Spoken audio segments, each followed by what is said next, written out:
Leonardo da Vinci once said, "Simplicity is the real sophistication." Minimalists live life in pursuit of this great goal. It might be quite a leap to sell all your belongings and move into a shack in an isolated town. So rather than jump into the deep end, you can start with small strokes that will make minimalism attractive and manageable. Number 10. Change your mindset. When you look up quotes on minimalism, you'll be surprised at how many great people believed in the beauty of simplicity. Jesus, Henry David Thoreau, Charles Spurgeon, and others. Socrates said, "The secret of happiness, you see, is not found in seeking more, but in developing the capacity to enjoy less." Catherine Fullerton Gould put it as, "Simplicity is an acquired taste." All these great people understood that less is more at all times. To live out your minimalistic life, you should believe that you don't need plenty to make you happy. You don't need to live in the biggest house on the street or drive the latest car to be happy. Be content with what you have. You can start with a gratitude list. With time, you'll find that the things that bring you the most joy and fulfillment are not materialistic possession, but simple experiences like the laughter of your loved ones and great conversations with your significant other. Rather than clutter your house and mind over what extra things you need, enjoy what you've got. Number 9. Ignore the crowd. Most of the things we buy are because we saw someone else with them. And if you're on social media, the urge is even greater with trends like TikTok made me buy it. Where it used to be easy to escape the world once you were home, social media makes you carry home the world and its opinions in your back pocket. Dealing with your finances and happiness cannot be the world's business. If you don't get a say in how they spend their money, they shouldn't dictate what you do with yours. You do not need a new wardrobe for the season if your clothes are just fine. You also don't need to get new gadgets just to keep up with the times. Embrace your individuality and make decisions that keep you happy. You shouldn't plan expensive trips if you are happiest at home. There is nothing wrong with the things that bring you joy, even if they are not common. Minimalism might seem like a lonely journey, but you should stick to it to reap the benefits. Number 8. Learn to say no. You are probably parting with a lot of money because of your inability to say no to yourself, your loved ones, and society. Most people are stuck dealing with buyer's remorse and hating their poor resolve. If your kids are asking for new toys but absolutely don't need them, say no and be firm about it. There's no point in saying no and then changing your mind a few days later. They'll learn to take your no for granted. If society demands that you need to own a particular kind of property by a certain age, examine if that's really what brings you joy.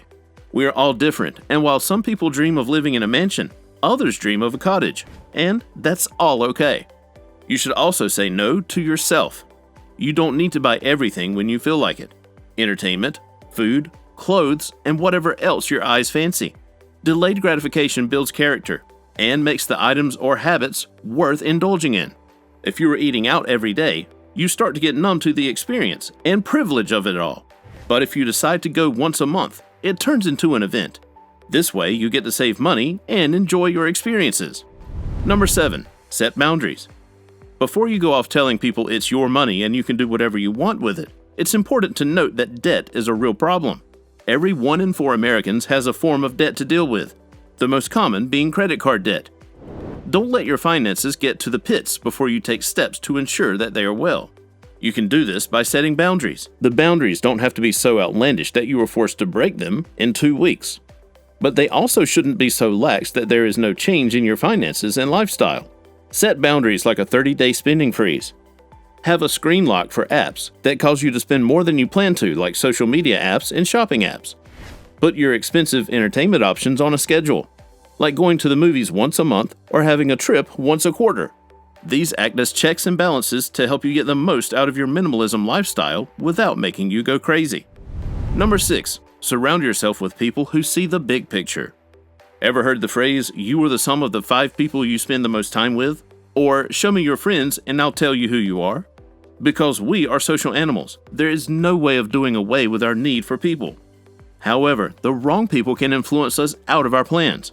Not everyone understands minimalism. Some people will make fun of it, and others will be mad at you for making steps to enjoy your life and money better. If these are the people you surround yourself with, you'll give up on your financial goals before the year is over. Therefore, you should get people who understand it. Join Facebook groups and keep your feed, YouTube and Instagram, filled with people who are enjoying their minimalism lifestyle. You'll discover new changes you can make to get the most out of your new lifestyle and also get the encouragement you need to stay the path. Number 5. Repurpose what you already own. Don't be quick to throw out old things. Try to see if you can repair them or reuse them as something else. Rather than buy new rags, use the old holey shirts that you don't use anymore.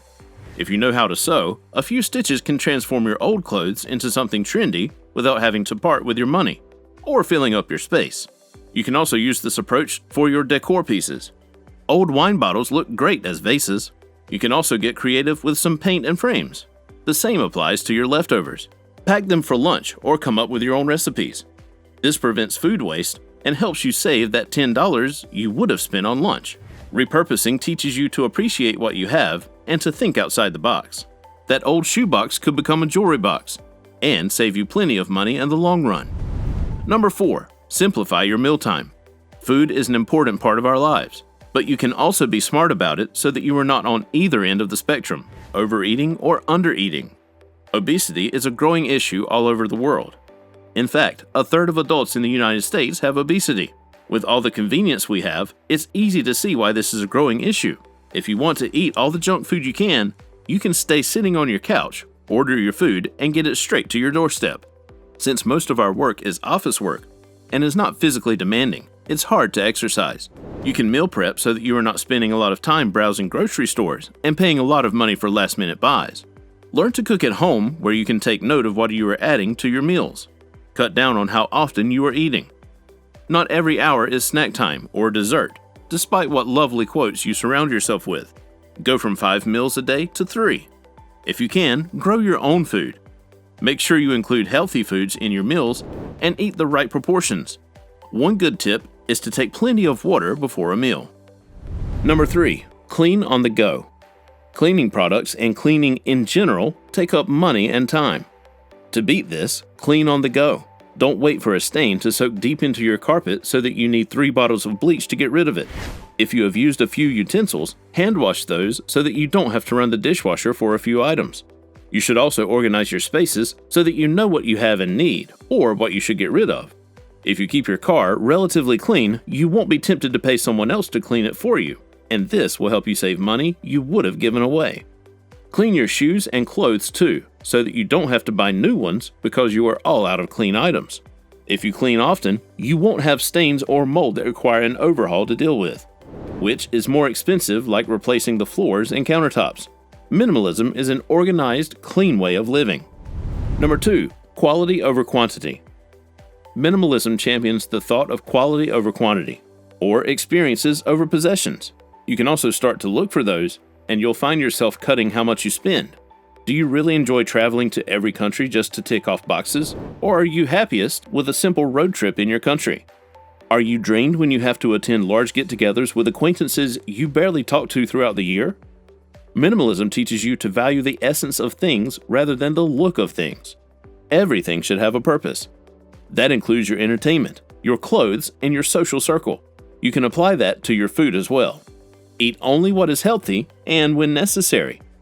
This way, you'll find yourself saving on snacks. Buy quality clothes so that you don't need to shop every 2 months. You'll be able to save money and enjoy your clothes. Rather than planning a family trip every weekend where everyone is stuck on their phones, plan one for 2 weeks where you can bond. It's not how often, but how good something is that should matter. Before we get into number 1, make sure to check out the links in the description for our best recommendations to boost your savings. Number 1. Declutter. One good rule to help you declutter is if you haven't used it in a year, move it along. You can do this by donating or selling the item. Make it systematic so that you are not overwhelmed when you start decluttering. Go through every room and find things you don't use or need. Your garage, your pantry, wardrobes, and other places. You've probably outgrown most of the stuffed toys you've had. While it's fun to think you will simply pass those on to your own children, chances are high that they'll have cooler things to contend with in their time and won't really care about yours. Save them the burden of dealing with all of your stuff and give them away as you grow. Another rule that can help you minimize what you keep is to buy 1, give 2. If you get a new pair of shoes, sell or donate 2 pairs. Once you declutter, have a system for organizing so that you don't end up double buying something you already have. Don't be tempted to fill every empty space. You can use it as flex space and save money in the process. Make sure to check out the next video. You're going to get a ton of value from this one. See you there.